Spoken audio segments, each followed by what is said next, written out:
Good morning, अस्सलाम वालेकुम। सबसे आगे मैं आपको कहेंगे खुशामदीद। मेरे साथ है मोहम्मद शुएब, मेरे साथ है सबीन फारूक। गुड मॉर्निंग नाजरीन, प्रोग्राम में कहेंगे खुशामदीद। लेकिन जो आज पहली स्टोरी आपसे हम शेयर करना चाहते हैं, जिस पर हम बात करना चाहते हैं, क्योंकि कल से उस पर सोशल मीडिया पे बहुत ज़्यादा बात हो रही है, टेलीविजन चैनल्स पे भी फॉर श्योर उस पर बात हो रही है, और सवाल ये उठ रहा है कि कब तक ऐसे मामलात होते रहेंगे, कब तक ऐसे वाक़यात होते रहेंगे। हम जो अक्सर बात करते हैं ना ख़वातीन पर तशद्दुद की, जब हम बात करते हैं डोमेस्टिक वायलेंस की, हम अक्सर ये देखते हैं अच्छा कमज़ोर औरत, शायद इसलिए इसके साथ ये हो गया। हम कहते हैं अच्छा वो फाइनेंशियली इंडिपेंडेंट नहीं थी, शायद इसलिए इसके साथ ऐसा हो रहा है, इसलिए वो पिस रही है। लेकिन जिस खबर पे हम बात कर रहे हैं, मारूफ एंकर आयशा जानजेब साहिबा, जिन पर मुबैना तौर पर उनके शौहर ने तशद्दुद किया है, चूँकि कल उन्होंने कुछ तस्वीर शेयर की, उन्होंने जिस तरह एक FIR कटवाई और उसमें बताया पूरी डिटेल के साथ कि कब से वो अपने शौहर के तशद्दुद का निशाना बने थे। पर सवाल उठा कि ये हो क्या रहा है। ज़ख्मी हालत में थी और उसके बाद जाहिर है वो वाक़या हुआ, उसके बाद वो पुलिस स्टेशन गई, FIR उन्होंने करवाई थी। उनके शौहर को कहा जा रहा है कि गिरफ्तार भी कर लिया गया है और लाहौर के मकामी अदालत ने उनके जो मुलजिम है उसको 2 दिन का जिस्मानी रिमांड भी उसका मंजूर कर लिया है। अच्छा, अब आपने जो बात की ना बहुत इंपॉर्टेंट है। हम हमेशा रीज़न ढूंढते हैं, ये वजह हो गई होगी तो शौहर ने मार दिया होगा, ये वजह हो गई होगी तो 2 लोगों में लड़ाई होगी जिसकी वजह से जनाब डोमेस्टिक वायलेंस हो गया होगा। मैं रीज़न पे जाऊँगी ही नहीं। सवाल उनसे भी इस वीडियो में किया गया कि क्या वजह, आपको क्या वजह लगती है। वजह उन्होंने बताई जो मैं डिस्कस नहीं करना चाहूंगी, क्योंकि किसी को थप्पड़ मारने की, किसी पर हाथ उठाने की कोई वजह नहीं होती, जस्टिफाई नहीं करता वो कि आपने ये कर दिया तो उसके बाद अगला रिएक्शन नहीं आया।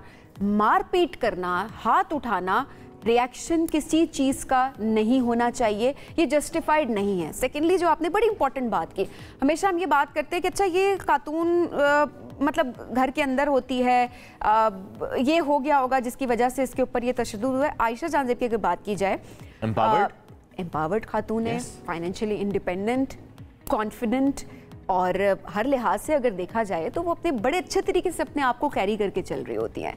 और आप सोच भी नहीं सकते, अक्सर जो हमारी सोसाइटी के अंदर ये कलमा है कि हम सोच भी नहीं सकते कि इतनी एम्पावर्ड खातून जो है इस पर कोई हाथ उठा सकता है।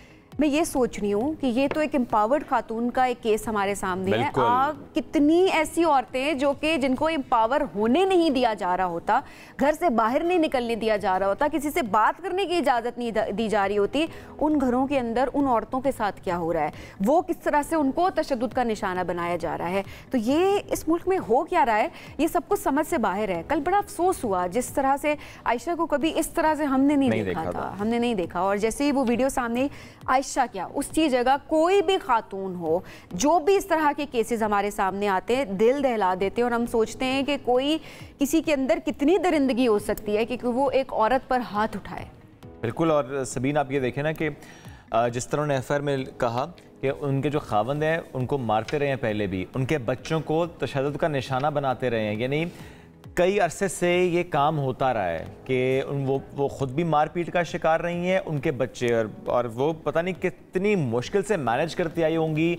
शायद अपने घर बचाने के लिए उन्होंने जो कोशिशें की होंगी, अब ज़ाहिर है वो बिल्कुल नाकाफ़ी हो चुकी है। इसमें एक अच्छी डेवलपमेंट ये है कि मरियम नवाज़ ने ज़ाहिर है इसका नोटिस लिया है। उन्होंने क्लियरली कहा है कि ख़वातीन जो हैं वो मेरी रेड लाइन है। सो जो अच्छा काम जहाँ से हो रहा होता है, जिसका मैं ये कहूँगी फ़र्ज़ होता है, लेकिन चले अगर कोई फ़र्ज़ को भी अच्छे तरीके से निभाने की कोशिश करे तो उसको अप्रिशिएट करना बहुत ज़रूरी है। एग्जैक्टली। आगे बढ़ते हैं नाज़रीन, चूँकि बात ख़वातीन की हो रही है, हम तो ज़ाहिर जो पहली खबर थी वो ऐसी ही थी कि एक एम्पावर्ड खातून के किस तरह से उनको तशद्दुद का निशाना बनाया गया। लेकिन जब हम ख़वातीन की बात करते हैं, उनके आगे बढ़ने का जिक्र करते हैं, तो ज़ाहिर बहुत सी हर्डल्स होती हैं, बहुत से चैलेंजेस होते हैं जिससे वो गुजर के आगे बढ़ रही होती हैं। तो एक ख़बर और हमारे पास है, बिल्कुल ऑपोजिट है इससे, कि कैसे ख़वातीन अपना रास्ता बना रही हैं, कैसे अपने लिए नए नए रास्ते चुन रही हैं और कैसे पाकिस्तान का नाम रोशन कर रही हैं। सिंध की 2 बहनें, और उन्होंने साउथ अफ्रीका में पावर लिफ्टिंग चैम्पियनशिप में तारीख रकम कर दी है। दोनों बहनों ने 4 गोल्ड मेडल्स जीते और पाकिस्तान का नाम रोशन किया। तीसरी बहन ट्विंकल सुहेल आज एक्शन में होंगी और पाकिस्तान समेत, जब हम इसकी बात करें ज़रा पाकिस्तान समेत, इसको पूरी दुनिया में सराहा भी जाता है कि किस तरह से पाकिस्तानी ख़वातीन आगे बढ़ रही हैं। तो पाकिस्तानी ये बहनें हमारे शो में भी आई थी सबीर, हमने उस दिन बात भी की थी इनसे मुताल्लिक, और ये पहली बार हुआ था कि 3 बहनें इस तरह किसी ऐसे इवेंट में गई और जहाँ पे वो रिप्रेजेंट करेंगी पाकिस्तान। ये बता रही थी पहले भी कि बहुत डिटर्मिन्ड थी। जब हमने पूछा सपोर्ट का, फैमिली सपोर्ट की उन्होंने बात की, जो कि बहुत इंपॉर्टेंट होती है, और उसके बाद तीनों बहनों ने अपने गोल सेट किए हुए थे कि हमें ये चीज़ अचीव करनी है। और उस तरह से उनकी डेडिकेशन, जो कुछ टाइम पहले हमने बात की थी, और जाहिर है वो इस इवेंट को इसको विन करना चाह रही थी, और अब हमने देखा कि किस तरह से बेहतरीन कारकर्दगी इनकी सामने आई है। चलें जी, ये तो खबर शेयर की, आगे बढ़ते हैं और लेकर चलते हैं आपको चिली, जहां पर एक बड़ा सोलर प्लांट नस्ब किया गया है, जिसके बारे में कहा जा रहा है कि ये फुटबॉल के 370 ग्राउंड्स के बराबर है। यानी इतने बड़े रकबे पर यह फैला हुआ है। इस सोलर प्लांट में तकरीबन 9 लाख फोटोवोल्टिक जो पैनल्स हैं वो मौजूद हैं, और ये मुल्क का सबसे बड़ा सोलर प्लांट है। अब इसे चिली में ग्रीन एनर्जी की जानिब एक अहम संग मील के तौर पर देखा जा रहा है, और तवक्को की जा रही है कि इससे सोलर तवानाई के जो इस्तेमाल है इसको काफ़ी फ़रोग हासिल होगा। तो देखिए विजुअल कितना प्यारा है, कितना पावरफुल विजुअल है कि उन्होंने इसको यूटिलाइज़ किया इस एरिया को, और सोलर पैनल्स जो है वहाँ पे नस्ब किए हैं, और ज़ाहिर इससे ग्रीन एनर्जी, क्लीन एनर्जी की तरफ हम बढ़ रहे हैं। Beautiful example, I must say that. अच्छा, अभी वैसे एरिया और भी बहुत है इनके पास जिस पे लगा सकते हैं। अभी वैसे हाँ, एरिया और भी है, नज़र भी आ रहा है, और प्रॉब्ली आहिस्ता आहिस्ता करके जाहिर सी बात है इसमें मज़ीद डेवलपमेंट भी हम देखेंगे। अच्छा जी, आगे बढ़ते हैं, और अगली खबर जो है वो बड़ी खौफनाक खबर है। वो क्या है? चीन में 100 से ज़ायद जिंदा सांप स्मगल करने की कोशिश जो है उसको नाकाम बना दिया गया है। अच्छा, हांगकांग से आने वाले शख्स ने जिंदा सांपों को अपनी पतलून की जेबों में छुपा रखा था। कस्टम हुकाम ने तलाशी ली, उसके दौरान 6 प्लास्टिक बैग्स जो थे वो नज़र आए, और मुख्तलिफ इकसाम के सांप जो है वो उसके अंदर से निकले।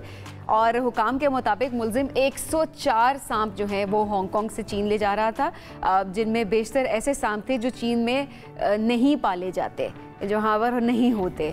सो ये बड़ी खौफनाक सी बात है। खौफनाक इस तरह से ये बात है कि किस तरह से सांपों को प्लास्टिक के बैग्स में बंद करके कहाँ कहाँ जो है वो लोगों के मैं देखती हूँ कि दिमाग चल रहे होते हैं कि उसी तरह से प्लास्टिक बैग में जो है सांपों को बंद करके, और उसके बाद जो है वो 100 से ऊपर सांप जो हैं वो पॉकेट में बंद करके वो लेकर जा रहे थे। लेकिन चलिए, कोशिश जो है इसको नाकाम बना दिया गया। बिल्कुल ठीक है। एक ब्रेक की तरफ बढ़ेंगे, ब्रेक से वापस आएंगे। Stay with us. Welcome back after the break. और ब्रेक पर जाने से पहले हम बात तो बहुत सी और ख़बरों से मुतालिक कर रहे थे, लेकिन इस दौरान जो 2 और ख़बरें हैं वो हम ज़रूर क्विकली शेयर कर लेते हैं। एक तो दानिश स्कूल से मुतालिक, जिस तरह जो अयान एक स्टूडेंट जिस तरह से उसने अव्वल पोजीशन हासिल की इंटरमीडिएट एंड सेकेंडरी एजुकेशन में लाहौर में, और वज़ीर-ए-आज़म शहबाज शरीफ साहब ने उससे मुलाकात की, और ज़ाहिर है ये मुलाकात भी बड़ी अहम, उसको सराहा भी किया। अच्छा, इसके अलावा एक और ख़बर सबीन, जो कि chief justice Lahore high court justice Aliya Neelam साहिबा से मुतालिक, कि आज उन्होंने ओहदे का हलफ भी उठाया, और लाहौर हाई कोर्ट की हिस्ट्री में पहली दफ़ा ये हुआ कि खातून जो है वो चीफ जस्टिस के ओहदे तक पहुंची हैं, और ज़ाहिर है उनसे मुतालिक भी बहुत ज़्यादा बात हो रही है, उनको दिया जा रहा था।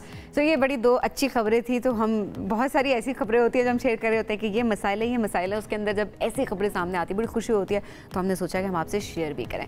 अच्छा जी, अब जरा बात करते हैं मुल्क की सियासी सूरत हाल। अच्छा, उससे पहले एक छोटी सी बात और कर लूँ कि आज के दिन बड़ा अहम सुन्नी इत्तेहाद काउंसिल की मखसूस नशिस्तों से मुताल्लिक भी है, जो कि सुप्रीम कोर्ट से उसका फैसला आना है। मुमकिन तौर पर आज फैसला आना है कि क्या मखसूस नशिस्तें सुन्नी इत्तेहाद काउंसिल यानी PTI को बेसिकली मिल जाएंगी या नहीं मिलेंगी। चीफ जस्टिस काजी फैज़ल साहब की ज़ेर सदारत फुल कोर्ट जजेस ऑर्डर के हवाले से अहम इजलास में मुशावरत हुई है, मुशावरत मुकम्मल हो गई है। इम्कान है कि आज फैसला सुनाया जाएगा, और ये जो केस है इसका फैसला 9 जुलाई को महफूज किया गया था। इसमें चेयरमैन तहरीक इंसाफ बैरिस्टर गौहर ने कहा है कि मखसूस नशिस्तें सुन्नी इत्तेहाद काउंसिल को ही मिलनी चाहिए, और आइन कहता है कि नशिस्तें मुतनासिब नुमाइंदगी के साथ मिलेंगी। हमें मखसूस नशिस्तें ना मिली तो रिव्यू फाइनल करेंगे। इसके साथ साथ जो डिस्कशन हो रही है कि अगर ये फैसला PTI के हक में नहीं आता, यानी सुन्नी इत्तेहाद काउंसिल के हक में नहीं आता, और ये जो इस वक्त हुकूमत है उसको मिल जाती है मखसूस नशिस्तें, तो फिर ज़ाहिर है वो एक मेजॉरिटी में हो जाएंगे, और फिर एक स्ट्रॉन्ग गवर्नमेंट की तरफ मामला चला जाएगा, थोड़ा सा चीजें चेंज हो जाएंगी। तो लेट्स सी जी कि क्या फैसला आता है। अब जरा मुल्क की सियासी सूरत हाल पे क्या चल रहा है, वैसे सियासी सूरत हाल फैसला आएगा तो फिर इम्पैक्ट आएगा। सही बात है वैसे। अच्छा जी, आगे बढ़ते हैं।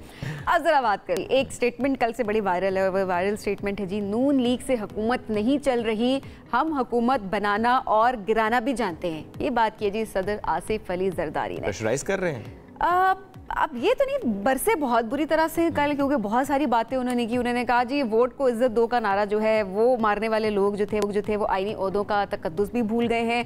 मुल्क मुश्किल में है, हुकूमत IMF से बात क्यों नहीं कर रही, IMF से कर्ज लेकर आवाम का इम्तिहान लिया जा रहा है। सो उसके अलावा जनाब ये तो नून लीग की बात की, और इसके अलावा भी उन्होंने बात की। उन्होंने कहा जी एक साबिक वज़ीर आज़म जो मैं करता था आज जेल में बैठा है, और काफ़ी वज़ीर आज़म जेल में बैठे रहे हैं सब मैं करते थे। हाँ, वैसे साबिक वज़ीर-ए-आज़म, अभी जो साबिक वज़ीर-ए-आज़म जो जेल में है वो एवरीबडी नोज़ के कौन है।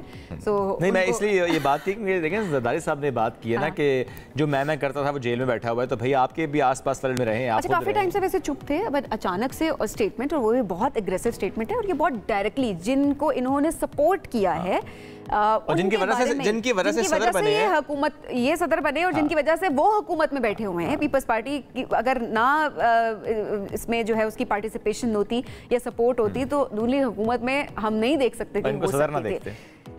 अच्छा, आगे बढ़ते। अच्छा, अब ऑब्वियसली उसके साथ साथ अगर बात की जाए तो लाहौर में जो वहाँ पे जो पीपल्स पार्टी के रहनुमा थे, उन्होंने भी सदर साहब से शिकायत की। अपने कारकुनों के हवाले से उन्होंने कहा है कि शिकायत की है कि जो हमारे कारकुन हैं वो काम नहीं कर रहे, ठीक है। तो उस पर ज़रदारी साहब ने कहा है कि अब मैं मैदान में आ गया हूँ, बहुत काम होगा, ड्राइंग रूम की जो सियासत है उसको ख़त्म करना होगा, वो नहीं चलेगी, सबको बाहर निकलना होगा। और पार्टी की तंजीम में उन्होंने कहा कि नौजवानों को आगे लाना होगा। सो ये अब बड़े पुरज़म हैं और वो कहते हैं जी मैं मैदान में आ चुका हूँ। लेट्स सी, वैसे बहुत मरतबा हमने देखा पीपल्स पार्टी की तरफ से इलेक्शन से पहले भी काफ़ी तनकीद होती है, इलेक्शन के बाद भी काफ़ी तनकीद हमें नज़र आ रही होती है, बट प्रैक्टिकली कुछ नहीं देखते हम। अच्छा, लेकिन सभी वो जो कह रहे हैं कि मैं करने वाला जेल में, तो इस वक्त खुद वो क्या कर रहे हैं, मैं आ गया हूँ मैदान में, मैं ये करूँगा, मेरा ये विजन, मेरा ये फैसला, मैं ये कर दूँ तो पार्टी ऐसे, मैं ये कर दूँ तो नून लीग की हुकूमत चली जाएगी। तो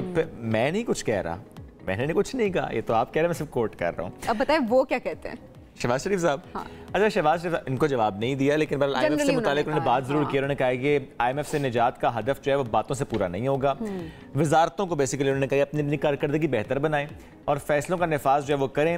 वफाकी काबीना से उन्होंने खिताब किया था और कहा था कि किसी भी वजारत की ज़रा सी भी कोताही बर्दाश्त नहीं की जाएगी, वक्त बर्बाद करने की इजाज़त नहीं दी जाएगी और पाकिस्तान की हालत हम सबके सामने है, कौम की खिदमत करना होगी और करप्शन किसी सूरत बर्दाश्त नहीं करेंगे। साथ ही साथ उन्होंने कहा जी कड़वे फैसले करना पड़ेंगे। What does that mean? जाहिर सी बात है, अवाम के लिए कड़वे फैसले करना पड़ेंगे, अवाम के लिए समझ जाएं, अवाम की फेवर में नहीं, बट अवाम को उन फैसलों को जो है वो कबूल करना होगा। अच्छा, चूंकि अब देखिए ये बात फैसलों की है, ये बात काबीना की है, ये बात IMF से मुतालिक भी है, ये बात अवाम की भी है, ये बात मुश्किल की भी है, तो इसमें हम जरूर बात करेंगे उनसे जो कि पहले साथी भी रहे हैं इनके और अभी एक नई पार्टी बना ली है उन्होंने और वो जरा मईशत पे खासी ग्रिप करते हैं, अवाम पाकिस्तान पार्टी।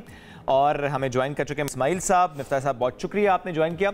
मिफ्ता साहब, सबसे पहले तो जब हम आपकी पार्टी से मुतालिक बात करें, अवाम पाकिस्तान पार्टी ये कैसे पाकिस्तान की मईशत ठीक कर सकती है, प्लान क्या है आपके पास? जी बहुत शुक्रिया, और ये सवाल बड़ा संजीदा सा भी है और बड़ा मुश्किल सा है, लेकिन मेरे ख्याल से ये इम्पोर्टेंट तरीन सवाल है कि पाकिस्तान की इस बिगड़ती हुई मईशत को ठीक करने का हमारे पास क्या प्लान है। हमने बतदरीज ये बात की और मैं और शायद अब्बासी साहब तो चंद सालों से ये बात कर रहे हैं कि जब तक ये हम NFC अवार्ड को फिर से नहीं देखेंगे जिसके अंदर सूबों को बहुत ज़्यादा पैसे दे दिए गए हैं और वफाक को एकदम आपने दिवाली की नहज पे छोड़ा है, जब तक महंगाई कम नहीं होगी, गुर्बत कम नहीं होगी और खसारे कम नहीं होंगे। तो पहले तो एक NFC अवार्ड को देखना है और हम खुद ही वो पैसे बांट रहे हैं। दूसरा, आपने इस बजट में भी देख लिया कि हुकूमत ने 700 अरब रुपया PSDP पिछले साल के मुकाबले में इस साल 1400 अरब रुपया शुरू में रखे। कोई सेंस नहीं है कि 100% जो है वो आप PSDP बढ़ा दें, जिसके अंदर आपको पता है कि बड़ी करप्शन होती है और PSDP के अंदर फिर आपने पाकिस्तान भर के अंदर सूबे और वफाक ने मिलकर 500-600 अरब रुपया जो है वो MNAs और MPA के प्रोजेक्ट्स रख दिए। इस वक्त ज़रूरत नहीं थी कि MPAs और MNAs को प्रोजेक्ट्स के लिए दिए जाएँ जब आप दूध के ऊपर टैक्स लगा रहे हैं। तो दीगर दूसरा जो काम करना है वो हुकूमत के अखराजात को कम करना है, जारी अखराजात को भी कम करना है और डेवलपमेंट एक्सपेंडिचर्स को भी कम करना है। तीसरी चीज़ हम ये समझते हैं कि ये नहीं है कि इस वक्त पाकिस्तानी ख़ानदान या पाकिस्तानी लोग या पाकिस्तानी फैमिलीज टैक्स बहुत ज़्यादा दे रही हैं। हम समझते हैं कि हुकूमत जो है वो अखराजात बहुत ज़्यादा कर रही है। तो मैं नहीं समझता हूँ कि अब टैक्स में किसी भी किस्म की बढ़ोतरी आनी चाहिए, बल्कि हम समझते हैं कि नौकरी पेशा लोगों को, बिजनेस इंडिविजुअल्स के टैक्स में फेल फॉर कमी करनी चाहिए और साथ साथ हम ये नहीं कह रहे कि खसारा बढ़ा दें, साथ साथ अखराजात कम करने चाहिए। उसके बाद ऑब्वियसली कोई भी मुल्क अमीर नहीं हो सकता कि जो लोग जाहिल रहें या लोग गुर्बत में रहें, तो हमको लोगों को आगे लाना होगा, उनको तालीम बेहतर देनी होगी, उनको सेहत देनी होगी। बिल्कुल सही है, ये बड़ी आपने वैसे इंपॉर्टेंट बात की है कि टैक्स तो आप लगा रहे हैं लेकिन साथ साथ हुकूमत को अपने अखराजात भी तो कम करने चाहिए। अखराजात अपने कम होंगे तो उसके बाद आप आवाम के लिए कुछ ना कुछ थोड़ा बहुत तो कर सकेंगे, आप रिलीफ दे सकेंगे। अच्छा जी, इसके अलावा मिफ्ता साहब, एक जो तनकीद होती है या कुछ मैं कहूँगी कि सवालात भी उठते हैं, उनका भी मैं चाहूँगी आप जवाब ज़रूर दें। जिस तरह कहा जा रहा है कि नून लीग, पीपल्स पार्टी और पीटीआई, दीगर जमातें, 3 पॉपुलर जमातों की बात की, लेकिन इसके अलावा भी देखा जाए तो काफ़ी सारी जमातें हैं जो कि अपने ओन पे काम भी कर रही हैं, काफ़ी एक्टिव भी नज़र आ रही होती हैं। ऐसे में अवाम पाकिस्तान पार्टी की ज़रूरत कैसे पैदा हुई और किसे है ये ज़रूरत? में पिछले नून लीग भी हुकूमत में रही है और है अभी भी, आज भी पीपल्स पार्टी भी हुकूमत में रही है और पीटीआई भी हुकूमत में रही है। आज एक सूबा पीटीआई चला रहा है, एक सूबा, 2 सूबे पीपल्स पार्टी चला रही है और एक सूबा नून लीग चला रही है।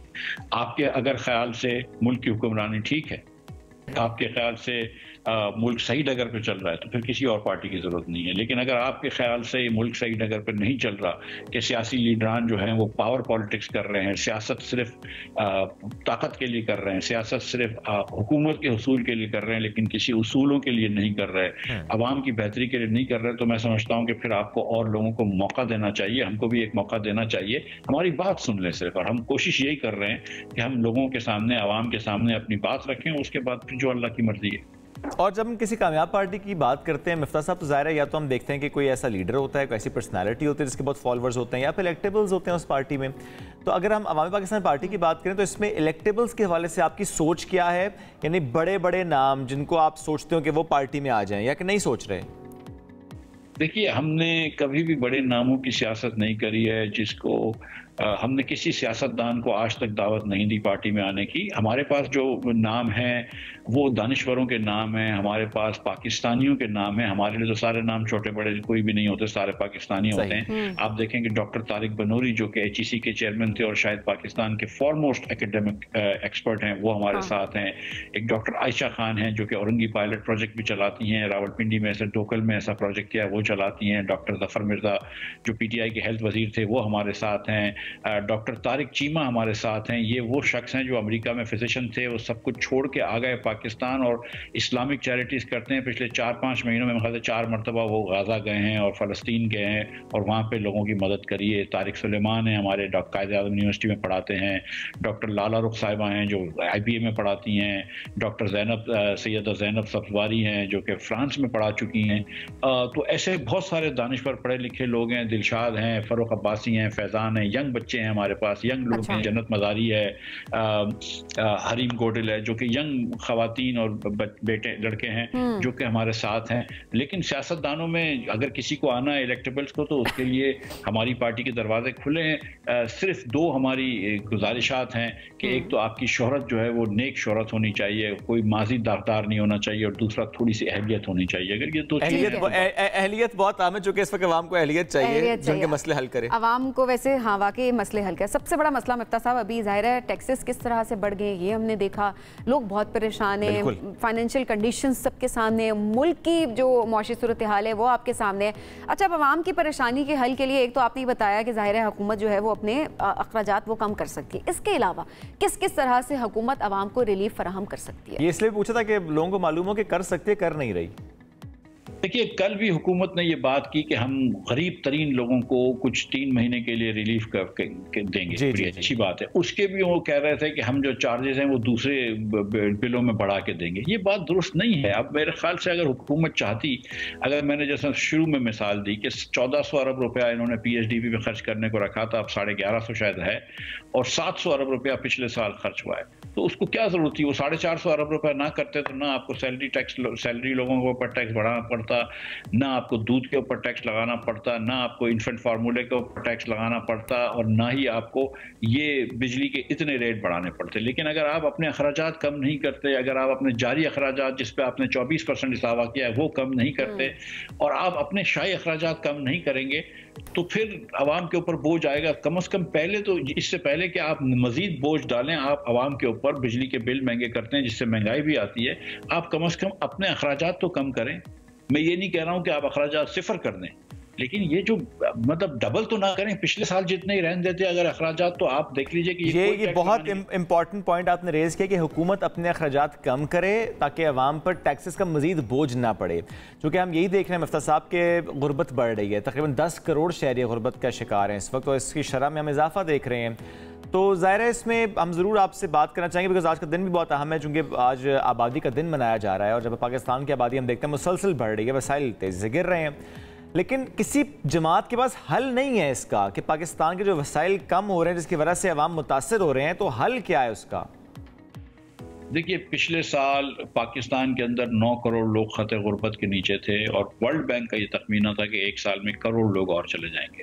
इस बजट के बाद मैंने 12 ये कहा है कि इस बजट के बाद कम से कम 1 से 1.5 करोड़ लोग और खतरे गुर्बत के नीचे जाएंगे। और ये बड़ा मैं इसलिए समझता हूँ कि जालिमाना बजट है। एक इसलिए कि ये खतरे गुर्बत के नीचे बहुत लोगों को डालेगा, और दूसरी चीज़ ये है कि इसमें कोई इस्लाहात नहीं है। और हमारे जो पाकिस्तान का इस वक्त जो जहाँ पे पाकिस्तान पहुँच गया, जहाँ पे पाकिस्तान की मईशत पहुँच गई, वहाँ हमारे पास इतना वक्त नहीं है कि हम वक्त ज़ाया कर सके। हमको इस्लाहात करना इसी साल ज़रूरी थी। हमने बतदरीज अपने मशवरे दिए हैं, मैंने और दीगर लोगों ने, हमने मजमून लिखे हैं अखबारों में, टीवी पे जाते हैं, मैं, शाहिद अब्बासी साहब, ज़फ़र मिर्ज़ा साहब, दीगर लोग, और हम ये बातें करते हैं, हर जगह पे पॉडकास्ट करते हैं। तो हमने तो अपने मशवरे दिए हैं अपने दोस्तों को। अच्छा। और ऐवान इक़्तिदार तक हमारी आवाज़ पहुँचती है, लेकिन अगर वो नहीं सुने, किसको तो नहीं पता है, उसको ज़ाहिर है फिर देखा जाएगा कि वो नहीं सुनते, तो उसकी क्या वजह है? उसकी जस्टिफिकेशन तो कोई भी नहीं दे पा रहा होता। अब ऐसे में जस्टिफिकेशन टैक्स की तो हर जगह ये दी जा रही होती है जी। IMF कह रहा है कि जी टैक्स बढ़ाओ। जो टैक्स नेट है वो वसी क्यों नहीं होता? टैक्स देने वाला ही मजीद टैक्स क्यों दे रहा होता है? वही इसी बोझ के नीचे आ जाता है। क्या IMF ऐसा कहता है कि जो ऑलरेडी टैक्स दे रहे हैं उन्हीं पर ही बोझ डाला जाए? IMF बिल्कुल ऐसा नहीं कहता, और ये हुकूमत की तरजीहात हैं। इस हुकूमत की तरजीह है ये कि दुकानदारों के ऊपर टैक्स ना लगाए। शुरू में तो औरंगजेब साहब ने बात की थी कि दुकानदारों के ऊपर टैक्स लगाएंगे। उन्होंने अप्रैल में ये काम शुरू भी किया। पहले तो इन्होंने अप्रैल में कहा था कि हम अप्रैल से लेना शुरू कर देंगे, फिर शहबाज साहब सपोजिटली नहीं माने तो उन्होंने अप्रैल में एक वॉलंटरी स्कीम करी, लेकिन इसको नहीं करने दिया उनको, उनके हाथ बांध दिए गए। आज भी औरंगजेब साहब कहते हैं कि मिफ्ता साहब ने जो की थी बात वो ठीक थी, वो इसलिए कहते हैं कि उनको करने देते वो। लेकिन उसकी जगह आपने क्या किया कि आपने मैन्युफैक्चरर्स के ऊपर 2% और टैक्स डाल दिया। जो मैन्युफैक्चरर्स जो हैं वो खुद नहीं देंगे, वो अपनी कीमतों में बढ़ाएंगे, और जिसकी कीमत मैं और आप देंगे एक्स्ट्रा। बिल्कुल। लेकिन हुकूमत जो है वो ना ज़रई अराजी वालों से टैक्स लेने के लिए तैयार है, ना दुकानदारों से टैक्स लेने के लिए तैयार है, और ना ही वो अपने मराद छोड़ने के लिए तैयार है। मिफ्ता साहब, जो मुफ्त बिजली लेता है वो मुफ्त बिजली वाले मामले पे भी खामोश रहता है। किसी को मुफ्त पेट्रोल मिलता है, कहता है बस मेरा काम चलता रहे। मैं शराफिया की बात कर रहा हूँ, मैं ब्यूरोक्रेसी की बात भी कर रहा हूँ, मैं हर उस शख्स की बात कर रहा हूँ जो कि इस वक्त पाकिस्तान के ख़जाने पर बोझ है। और ये चूँकि इस पर बात बहुत होती है कि ख़जाने पर बोझ होती है, मराद, ये सब्सिडी, आपके ख्याल में अगर आप शेयर कर सकें कितना बड़ा बोझ होता है ये ख़जाने पर? देखिए भाई, इसका ख़जाने पे एक्चुअल बोझ कितना है मुझे इसका अंदाज़ा नहीं है। ठीक है, पता नहीं 50-100 अरब रुपया होगा इसका बोझ, और बहुत मुख्तलिफ जगहों से मराद जाती हैं। अगर वापडा के एम्प्लॉयज़ को सही बिजली मिलती है तो कौमी ख़जाने से तो एक लिहाज से जाता है, क्योंकि वापडा कौम हुकूमत ओन करती है, लेकिन वो वापडा के अकाउंट से चले जाता है। मेरा मसला जो इससे वो ये है कि अगर आप किसी मिसाल के तौर पर एक जज को आप फ्री बिजली दे रहे हैं और उसका बिल आ रहा है 1 लाख रुपए का, मैं कहता हूँ उसको लाख रुपया कैश दे दो। आप देखिएगा कि एक तो उसका बिल खुद कम हो जाएगा। जब हुकूमत पैसे दे रही होती है तो आप भूल जाते हैं बटन बंद करना। सही बात। लेकिन आप देखें कि आपके घरों में, हमारे घरों में, जब वालदैन निकल, बच्चे कभी अक्सर बंद नहीं करते पंखी, लेकिन जब वालदैन निकल रहे होते हैं तो फौरन वो बंद कर देते हैं स्विचेस, क्योंकि हमें पता है कि बिल कितना आ रहा है। तो अब लोगों के ऊपर, लोगों को किसी को फ्री बिजली नहीं देनी चाहिए, किसी को फ्री पेट्रोल नहीं देना चाहिए। आपने देना है, आप तनख्वाह का हिस्सा बना दें। आप कह दें कि भाई आपका फ्यूल अलाउंस 50,000 रुपए, आपका बिजली का अलाउंस 50,000 रुपए, लाख रुपए, जो भी आप समझते हैं, मैं वो मुनासिब उसको आप दे दें उस हिसाब से, ताकि वो रिफ्लेक्ट हो, वो उनकी सैलरीज पे रिफ्लेक्ट हो। ये बहुत जरूरी है। बहुत मुनासिब बात आपने की है कि जब आप इस तरह किसी को रिसोर्सेज देते हैं उसका बेदरग इस्तेमाल होता है, और ये नहीं होना चाहिए। इस पर बहुत आवाजें भी उठ रही हैं कि मुफ्त बिजली, मुफ्त पेट्रोल, ये सब्सिडी, ये मरात, ये नहीं मिलनी चाहिए किसी को भी। हाँ, आपकी सैलरी में सब कुछ रिफ्लेक्ट होना चाहिए ताकि मालूम हो कि किसको क्या मिल रहा है। मिफ्ता साहब बहुत शुक्रिया, साथ मौजूद थे, हमसे गुफ्तगू कर रहे थे। नाज़रीन, एक ब्रेक की तरफ बढ़ेंगे, ब्रेक से वापस आएंगे। Stay with us. Pakistan railway ने 20 से ज़ायद ट्रेनें आउटसोर्स करने का फैसला किया है। प्राइवेट की जाने वाली ट्रेनों में कराकोरम एक्सप्रेस, कराची एक्सप्रेस, हवामा एक्सप्रेस और ग्रीन लाइन समेत कई ट्रेन शामिल हैं, और इन ट्रेन को पब्लिक प्राइवेट पार्टनरशिप के तहत चलाने के लिए काम शुरू कर दिया गया। और हैरत की बात यह है कि ये फैसला एक ऐसे वक्त में किया गया जब पाकिस्तान रेलवे मुसलसल रिकॉर्ड मुनाफा कमा रहा है। इस पर बात करेंगे DGPR पाकिस्तान रेलवे हसन ताहिर साहब मौजूद हैं। हसन साहब बहुत शुक्रिया। हसन साहब, 20 से ज़ायद ट्रेनें आउटसोर्स करने का फैसला थोड़ा सा बताएंगे कि क्यों किया गया और क्या फ़ायदा है इसका? जी, ये पाकिस्तान रेलवेज़ का, जी मैं आपको बताता चलूँ कि बड़ा अच्छा फ़ैसला है। जिसमें जो हमारी थोड़ी बहुत हम समझ रहे थे कि ट्रेन के अंदर की जो सहूलियात हैं उसको हम बेहतर से बेहतर बनाना चाह रहे थे। इस ज़िम्मन में पाकिस्तान रेलवेज़ का ये स्ट्रेटजी थी कि इनको प्राइवेट पब्लिक पार्टनरशिप के तहत दिया जाए और इसमें प्राइवेट सेक्टर, जैसे कि हम पहले भी बहुत सारे प्रोग्राम्स में आपसे शेयर कर चुके हैं कि we were moving towards private partnership, तो हमने ये इसमें 22 ट्रेनें जो हैं टोटल वो प्राइवेट पार्टनरशिप के तहत उनको चलाने का फ़ैसला किया और ये बड़ा एक खुशाइंद किस्म का एक डिसीजन है जिससे आप देखिएगा कि ना सिर्फ ट्रेन्स पैसेंजर्स जो हैं वो इसमें ट्रेन्स के अंदर इनको सहूलियात में इजाफा मिलेगा, बल्कि उनको खाने पीने की अशिया और दूसरी जो दीगर फैसिलिटीज़ हैं जिस तरह वाईफाई हो गया, इंटरनेट ऑन बोर्ड हो गया और इस तरह की सहूलियात उनका आपको नज़र आएंगी बाकायदा। और रेनोवेशन स्पेशली डाइनिंग कार्स के हवाले से जो ट्रेन के अंदर एक बड़ी अच्छी सहूलत है उसकी मेंटेनेंस, उसको चलाने का आपको नजर आएगा कि उससे ये एक जो चेंज है वो कह रहे हैं कि वो हम देखेंगे कि ये चेंज आइंदा दिनों में इसकी बेहतरी के लिए फैसला किया गया है।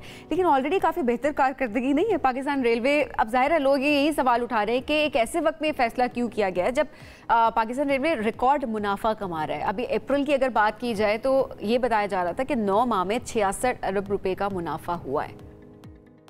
जी वो ये बिल्कुल आपका क्वेश्चन ठीक है। इसमें देखें खुद इन्हिसारी पे तो रेलवेज़ बिल्कुल अभी भी जा रहा है। ये एक पोर्शन है हम समझते हैं हमारी सर्विस का जिसमें हम सहूलियात पे तवज्जो देना चाह रहे हैं। हमारे ऑपरेशंस का हमें कोई मसला नहीं है, वो हम बड़े अच्छे तरीके से चला रहे हैं। लेकिन हम समझते हैं जहाँ पे गैप एनालिसिस हुआ है और हमने देखा है कि हम पैसेंजर्स को जो फैसिलिटीज़ हैं ऑन ट्रेन उसको हम अगर हम चाहते हैं कि हमारी बिज़नेस और बढ़े और खातिर खा हमारी पैसेंजर का ट्रस्ट उस रेलवे पे दोबारा से कायम हो, तो ये सहूलियात का होना आजकल देखें मॉडर्न जो ट्रांसपोर्ट सिस्टम्स हैं उनमें सहूलियात का होना बहुत ज़रूरी है।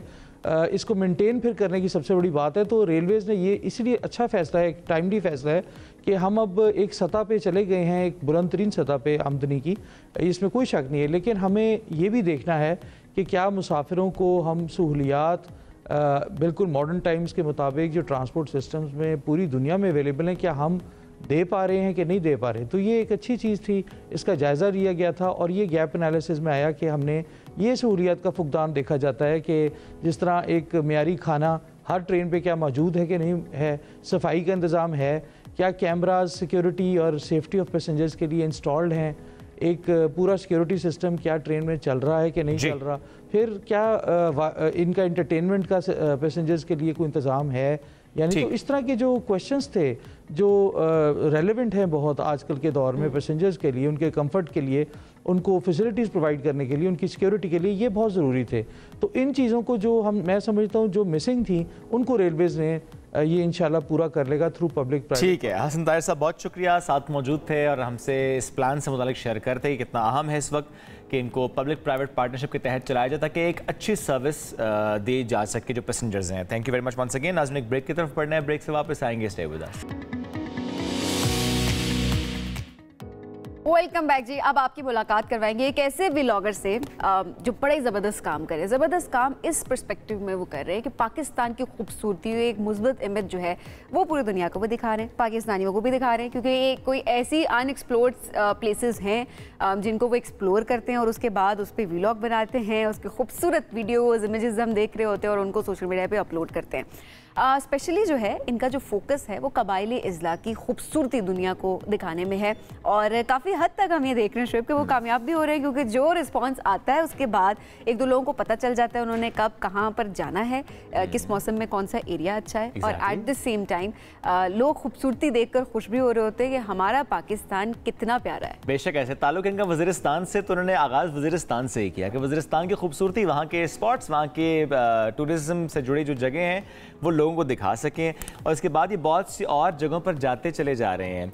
जमशेद बरकी आज हमारे साथ मौजूद हैं। जमशेद अस्सलाम वालेकुम, कैसे हैं आप? वालेकुम सलाम, बिल्कुल ठीक ठाक, बहुत शुक्रिया। थैंक यू सो much for joining us today. Jamshed 6-7 साल गालिबन आपको हो गया आप जब वीलॉग्स आपने स्टार्ट किए, तो वज़ीरिस्तान में उसकी खूबसूरती दिखाना, ये ख्याल कैसे आया कि अच्छा मैं यहाँ की खूबसूरती कैमरे की आंख से पूरी दुनिया को दिखाता हूँ? एक्चुअली इसके बारे में पूरी कहानी है वो ये था कि शुरू से मैं पढ़ाकू बचा था, अच्छा, अच्छे ग्रेड्स लेता था, तो यूनिवर्सिटी में गया तो वहाँ पे जो हमारे फाटा के बारे में, स्पेशली वज़ीरिस्तान के बारे में जो परसेप्शन बनी हुई थी लोगों की, वो ये थी कि ये यहाँ पे टेररिज्म है और डिफरेंट चीज़ें बताई गई थी। जब मैंने ख़ुद को इंट्रोड्यूस करवाया that I belong to Waziristan, तो वो एक चीज़ थी, मैंने कहा कि नहीं यार, एक्चुअल जो हमारी चीज़ें हैं वो दुनिया को पता होनी चाहिए, जिसकी वजह से हम बदनाम हुए हैं वो नहीं, बल्कि एक्चुअल इमेज जो ना दुनिया के सामने आनी चाहिए।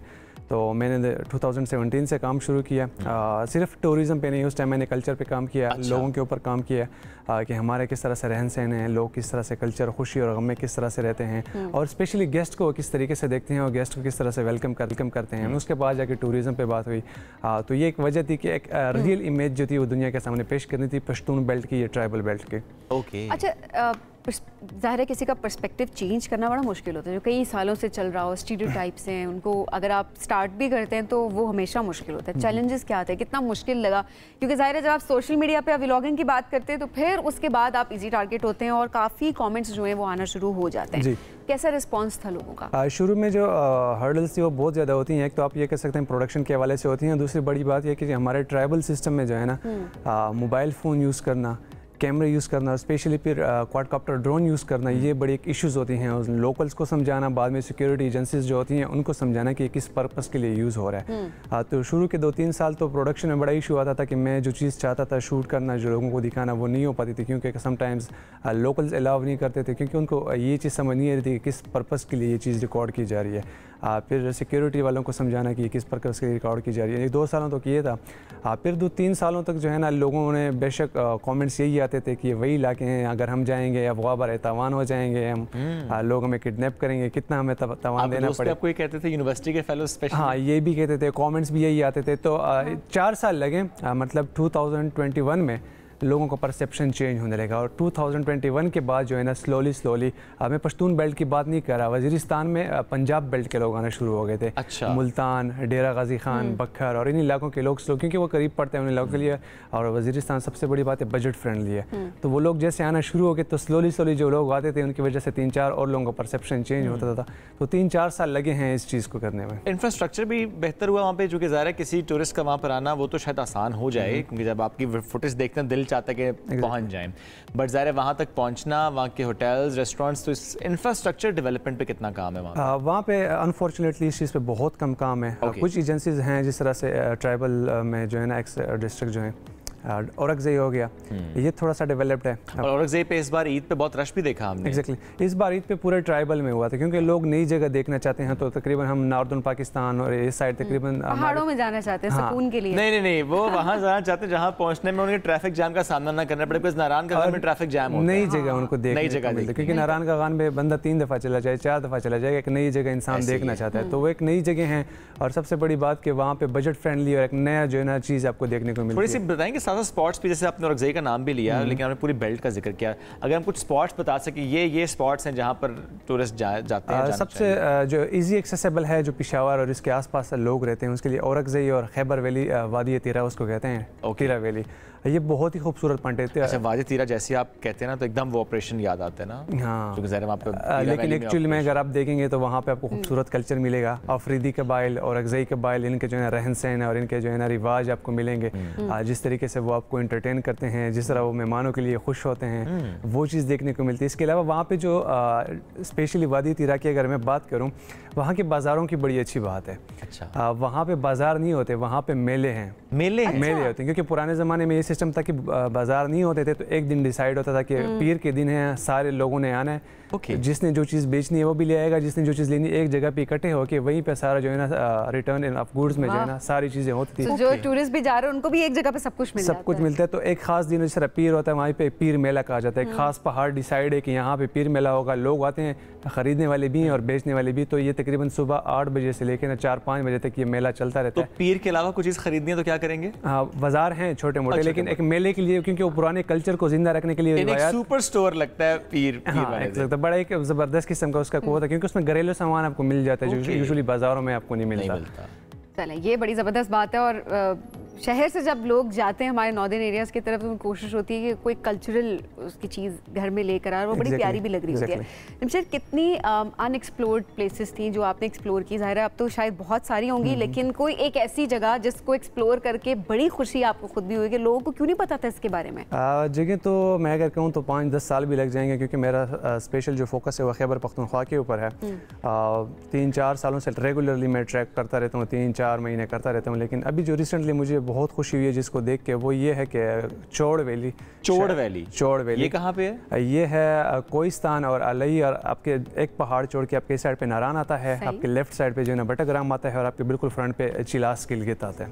तो इसका सेंटर में आती है। लेकिन और ये मैं आपको बताता चलूँ, हमारे ex prime minister Imran Khan की सबसे पसंदीदा जगह थी, और इस जगह की सबसे बड़ी बात ये थी कि ये एशिया की सबसे बड़ी चरागाह है। ये नहीं कुमराट के आसपास है ये? नहीं, कुमराट के आसपास नहीं है, ये बिल्कुल एक डिफरेंट जगह पे है। आप नारान पे जाते हैं, नारान रोड से आपको लेफ्ट साइड पे जो पहाड़ नज़र आते हैं इसके उस दूसरी तरफ है। लेकिन एशिया की सबसे बड़ी चरागाह है। यहाँ पे तकरीबन पाकिस्तान के जितने भी चरवाहे हैं सारे अपने जानवर यहाँ पे ले जाते हैं। और बड़ा ही एक खूबसूरत रास्ता कहाँ से है इसका? रास्ता इसका 2 तरफ से आता है, कोहिस्तान से भी आता है और अलई वैली बटग्राम। आसान वाला कौन से? आसान तो कोई नहीं, आपको ट्रैक करना पड़ता है कम से कम। कहाँ तक गाड़ी पे जाते हैं? आपको तकरीबन आप अलई में जो है ना गलई मैदान उसको कहते हैं, वहीं तक आप रोड पे जा सकते हैं। तकरीबन 3-4 घंटों का एक जीप। मेहनत तो आपको खुद भी करनी है। हाँ, थोड़ी बहुत तो करनी पड़ेगी। वो तो ये तो ऑब्वियस है, जहाँ जहाँ गाड़ियाँ पहुँचती हैं जगह बर्बाद हो जाती हैं, तो जहाँ आपने खुद पैदल जाना है वो जगह जो टांगे बर्बाद हो जाती हैं उसका क्या फिर? और मैं भी इस चीज़ के खिलाफ, मैं कहता हूँ कंस्ट्रक्शन नहीं होनी चाहिए और रोड हर जगह तक नहीं एक्सेसिबल नहीं। मैं खुद ही कहता हूँ। लेकिन डोंट यू थिंक कि आप जब लोगों के लिए आसानी करेंगे, फैसिलिटीज आप देंगे, तो लोग ज्यादा आएंगे। हमने आगे हम बर्बाद ज्यादा करेंगे। मैं समझता हूँ कि कुछ हद तक, यानी कि 60-70% तक हमें रोड और ये फैसिलिटीज़ देनी चाहिए। उसके बाद कुछ जो है ना जो खास जगह है उसको हमने प्रिजर्व भी रखना, क्योंकि हम माशाल्लाह से पाकिस्तानी कौम ऐसी हैं जिस जगह की खूबसूरती है ना उसको हम गंद फेंक के बर्बाद कर, हमने देखा भी अभी। चौड़ वैली के अलावा कोई स्पॉट जो आप शेयर करना चाहें? चौड़ वैली के अलावा जो मैं बताना चाहूँ ना, हमारा वज़ीरिस्तान जो है ना वो बहुत खूबसूरत। नॉट दैट कि आई बिलोंग टू वज़ीरिस्तान, लेकिन एक्चुअली वो बहुत खूबसूरत है। और सबसे बड़ी बात जो है ना, हमारा जो यूथ है वो यूजुअली बजट फ्रेंडली ट्रैवल करना चाहती है। ऐसे ही सब बजट जो हालात हो गए सब नहीं चाहते हैं। तो वो वज़ीरिस्तान जो है ना आपको बहुत ही बजट फ्रेंडली पड़ता है। आप ये भी कह सकते हैं, आपको अगर होटल्स नहीं मिलते ना, आपको लोकल से गप लगा लेते हैं, होटल्स आपको अपने घर ले जाते हैं, और 4 दिनों का वो फ्री का आपको टूर गाइड भी बन जाता है। अच्छा? और आपका फ्री का खाना पीना भी उसके घर ही हो जाता है। तो एक अच्छी हॉस्पिटलिटी आपको वज़ीरिस्तान में देखने को मिलती है। और दूसरी बात जो है ना, हमारा जो कल्चर है ना उसको आप करीब से देख सकते हैं कि एक्चुअल वज़ीरिस्तानी कल्चर क्या चीज़ है। और बेस्ट टाइम क्या है? Summer, winter, spring? समर्स जो है ना मैं रिकमेंड करूँगा अगस्त के बिल्कुल मिड में जो है ना वज़ीरिस्तान में पीक टाइम होता है, और इस टाइम आपको बहुत खूबसूरती मिलती है। ज़बरदस्त जमशेद, बहुत शुक्रिया प्रोग्राम में ज्वाइन करने के लिए, और बहुत सारी वीडियोस बनाते रहें, पाकिस्तान को प्रमोट करते रहें, और इस तरह से पाकिस्तान का नाम रोशन करें। Thank you. हम बनेंगे एक ब्रेक की जानिब, स्टे विद अस। आज आबादी का आलमी दिन मनाया जा रहा है, और इस दिन के मनाने का मकसद आलमी आबादी के मसाइल के बारे में आगाही फैलाना है। पाकिस्तान का शुमार बदकिस्मती से उन ममालिक में होता है जहाँ आबादी की रफ्तार तो हम देख रहे हैं कि तेज़ी से बढ़ती जाती है, लेकिन साथ ही साथ वसाइल जो है वो कम होते नज़र हमें आते हैं। एक घर में अगर हम देखें तो बच्चे जो हैं उनकी तादाद ज़्यादा होगी, अफराद ज़्यादा होंगे, लेकिन कमाने वाले कम लोग होंगे, या अगर वो कमा भी रहे होंगे तो वसाइल जो होंगे वो इतने काफ़ी नहीं होंगे कि वो एक पूरे ख़ानदान की कफालत कर सकें। इसकी वजह से क्या होगा? सेहत के मसाइल होंगे, रोज़गार के मसाइल होंगे, समाजी मौशी के ज़रा इम्पैक्ट होते हैं। जो मेयार ज़िंदगी है वो गिरता चला जा रहा है। कुछ स्टैट्स आपसे शेयर करते हैं। पाकिस्तान में तकरीबन 10 करोड़ अफराद खते गुर्बत से नीचे ज़िंदगी बसर कर रहे हैं, और तकरीबन 2 करोड़ 60 लाख बच्चे स्कूल से बाहर हैं। और इसमें आप ये देखिए कि हर साल अगर 60 लाख नए ऐड होते जाएं इस सिस्टम में, यानी मैं आबादी की बात कर रहा हूँ, तो फिर ज़ाहिर है वसाइल और कम होते चले जाएंगे। और अगर मैल न्यूट्रिशन की बात करें, हर 5 में से 2 बच्चे ग़िज़ाई कमी का शिकार हैं। अगर आबादी की बात करें, 24 करोड़ से ज़ायद इस वक्त पाकिस्तान की आबादी, और अंदाज़ा क्या है 2050 तक तकरीबन दुगनी हो जाएगी, यानी 500 बिलियन। और इस पर काम करने की बहुत ज़्यादा ज़रूरत है, और काम हो भी रहा है। इस पर ज़रा आगाही बहुत अहम है, इसमें ज़ाहिर है चाइल्ड मदर हेल्थ बहुत अहम है। एक प्रोग्राम है उसकी आज हम बात करेंगे, DAFPAC, delivering accelerated family planning in Pakistan, और ये यूके का प्रोग्राम है जो कि पाकिस्तान में हो रहा है ताकि पाकिस्तान को सपोर्ट किया जा सके इस अहम मामले पर। तो आज इस पर गुफ्तगू करने के लिए बरतानवी हाई कमिश्नर में डिप्टी डेवलपर हैं हेनरिटा हैमिल्टन हमारे साथ मौजूद हैं। Good morning. Good morning. Great to have you. साथ मौजूद हैं team leader health section doctor Sara Shahzad. Doctor साहबा, थैंक यू सो मच। वालेकुम सलाम। डॉक्टर साहबा, सबसे पहले इस प्रोग्राम से मुतालिक बताएं। DAFPAC 2017 से आगाज़ हुआ इस प्रोग्राम का। इस प्रोग्राम के तहत क्या किया गया? ये प्रोग्राम 2017 में हमने 2017 में हमने ये स्टार्ट किया। ये फैमिली प्लानिंग पे काम कर रहा है, एक्सेस फैमिली प्लानिंग की, प्राइवेट सेक्टर की और पब्लिक सेक्टर की। सो उसमें ये है कि हम बहुत सब्सिडाइज जो फैमिली प्लानिंग प्रोडक्ट्स हैं वो दिए जा रहे हैं थ्रू हमारे प्राइवेट सेक्टर क्लिनिक्स हैं जो सूरज फ्रेंचाइज और धनक क्लिनिक्स के नाम से जाने जाते हैं। उसके अलावा हम family planning advice, counselling services भी दी जाती हैं, और हमारी मोबाइल आउटरीच वैन्स भी हैं जो मुख्तलिफ डिस्ट्रिक्ट्स में जाती हैं, स्पेशली उन डिस्ट्रिक्ट्स में जहाँ गवर्नमेंट के अदारे नहीं हैं, या जैसे जो फ्लड्स के बाद जो इम्पैक्ट हुआ था वहाँ पर मोबाइल हेल्थ यूनिट्स बहुत काम आते हैं, तो ये उधर भी इसका काम होता है। So Henrietta, how's UK collaborating with Pakistan on population issue, and why do you think it's important? Yeah, thank you. Well, thank you so much for having us today, and I think it's just really important that we're having this conversation.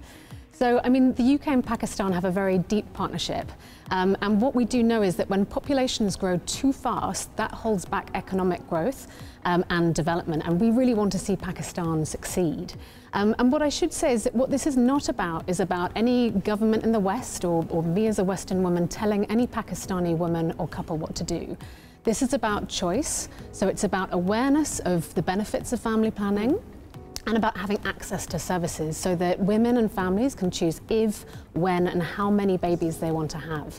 And what we do know is that there is a huge unmet need for family planning in Pakistan. So we think that every year there's around 9 million pregnancies in Pakistan. About 5 million of those are wanted, but around 4 million of those are unintended pregnancies. So we do know that there are couples and women who want to get family planning services but who struggle to reach those services. Doctor sir, इसका मतलब तो ये है कि specially जब unwanted pregnancies की बात करते हैं, अगर हम सिर्फ इसी को इस वक्त टारगेट कर लें कि अच्छा जो कपल इस वक्त नहीं चाह रहे कि वो एक बच्चा पैदा करें, हम उन्हें ही काउंसिल कर लें, हम उन्हें सर्विसेज प्रोवाइड कर पाएँ, ये कितना इंपॉर्टेंट है इस वक्त? बिल्कुल, एब्सोल्युटली, ये सबसे ज़्यादा इम्पॉर्टेंट है बिकॉज हर औरत को, हर कपल को ये चॉइस देनी चाहिए कि वो डिसाइड कर सकें उनका फैमिली का साइज़ क्या होगा। आपने अपने स्टार्टिंग उसमें इंट्रोडक्टरी पॉइंट में कहा कि ये हर चीज़ में इम्पैक्ट करता है कि बच्चे की सेहत कैसी होगी, बच्चे को एजुकेशन देनी है, आपके पास क्या रिसोर्सेज हैं। सो बहुत ज़रूरी है कि हर कपल के पास ये अपॉर्चुनिटी हो कि वो एक्सेस कर सके फैमिली प्लानिंग, स्पेशली उस दौरान कि अगर वो और बच्चे नहीं चाहते उस टाइम पे। And Henrietta, as you were discussing about the UK support in Pakistan, share something more about it, and this, at the same time, what do you think? Is there any other policy we need to adopt in Pakistan to implement this? Yeah, thank you so much. So, as Dr. Sara was mentioning, so we have our DAFPAC program, which is focused on helping improve both the kind of policy environment that the government's setting, helping work with communities on that behaviour change side of things, and also to work with the private sector to ensure that there's good availability of affordable family planning services. And we're really proud that that program has helped almost 10 million women and girls to access family planning services since 2017, which I think is a result the team can be really proud of. And I mean, just to bring that to life a little bit, I mean, the program, one example, the program worked with a woman called Sajida, who had had a very difficult birth of her daughter, but she found that her husband was pressuring her to have another baby very soon. So what the program did is it worked with that couple to explain the dangers of that too close spacing in between pregnancies and the need for enough time for Sajida to recover from that first birth. And then together they got to a place where Sajida was able to access contraceptives with the support of her family so that she could delay pregnancy and stay safe.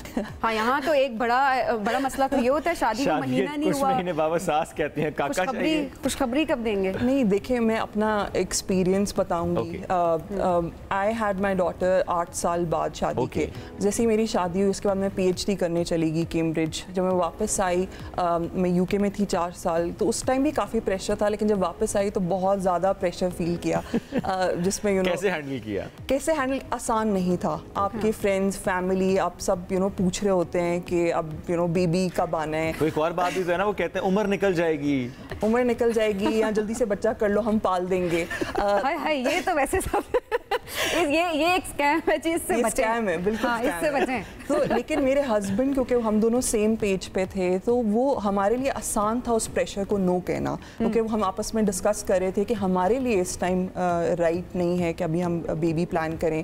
मैं अपने career पे focus करना चाहती थी, लेकिन obviously आपकी mental health पे definitely toll होता है कि अगर आपसे कोई प्रेशराइज कर रहा हो। एंड आई डू अंडरस्टैंड कि पाकिस्तानी औरतों को कितने प्रेशर से गुजरना पड़ता होगा जब वो नहीं चाह रही कि ये करना है, या अपने प्रेगनेंसी में वक्फा लेकर आना चाह रही हैं, और कितना प्रेशर उनको फेस करना पड़ता है।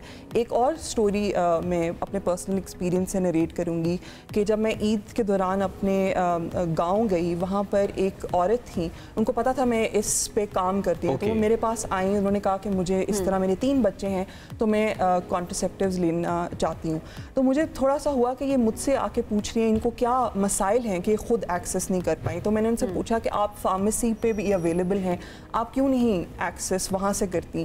तो उन्होंने कहा कि नहीं, फार्मेसी तो मैं जा ही नहीं सकती, जहाँ तो मुझे अपने हस्बैंड के साथ जाना पड़ेगा, या भाई के साथ, उनको पता चल गया तो बहुत वो बुरा मनाएंगे। तो फिर मैंने उनसे पूछा कि आपके कम्युनिटी में कोई ना कोई लेडी हेल्थ वर्कर होगी, आप उससे क्यों नहीं पूछती इसके बारे में? तो उन्होंने कहा कि हाँ, वो आती हैं, लेकिन वो अगर वो मेरे दरवाजे पे आएंगी तो सबको पता चल जाएगा कि मैं ये इस्तेमाल कर रही हूँ, तो वो मैं उसमें कंफर्टेबल नहीं हूँ। फिर मैंने उन्हें कहा कि आप अपने हस्बैंड से ज़रूर बात करें, बहुत ज़रूरी है उनको समझाना। वो फिर थोड़ा झिझक रही थी कि मैं ये बात नहीं करना चाहती। हाँ। तो ये बस दिखाता है कि इन रियलिटी कितना मुश्किल है एक औरत के लिए इसके लिए बात करना। बट हैविंग सेड दैट, बहुत ज़रूरी है। अगर हम नहीं करेंगे तो मुश्किल ज़रूर है, लेकिन करना है, क्योंकि पॉपुलेशन मैनेजमेंट अगर होगी तो आपके बच्चे जो हैं वो एक बेहतर जिंदगी जो है गुजार सकते, जो प्लानिंग। और एक माँ की हेल्थ भी इसमें बहुत इंपॉर्टेंट है, क्योंकि ज़रा माँ अगर हेल्दी होगी तो वो अपनी फैमिली को लेकर चलेगी, उसकी अपब्रिंगिंग में ज़रा उसका सबसे अहम रोल है। तो ये बहुत अहम है कि एक तो रिसोर्सेज को समझा जाए, और वो जो एक चक्कर था ना कि अच्छा जी लड़का अच्छा नहीं, अब लड़की 2-3 बेटे हैं तो बेटी चाहिए, बेटी हैं तो बेटा चाहिए, उस चक्कर में लाइन लग गई। तो वो चक्कर ना करें, तो कोई फ़र्क नहीं है, बिल्कुल कोई फ़र्क नहीं है। तो बस औलाद अल्लाह की नेमत है, बेशक ऐसे नेमत है, रहमत है, बिल्कुल ऐसे ही है। सारा बहुत शुक्रिया प्रोग्राम में हमें ज्वाइन करने के लिए। थैंक यू सो much for joining us today. नाज़रीन, हम बनेंगे एक ब्रेक की जानिब, स्टे विद अस।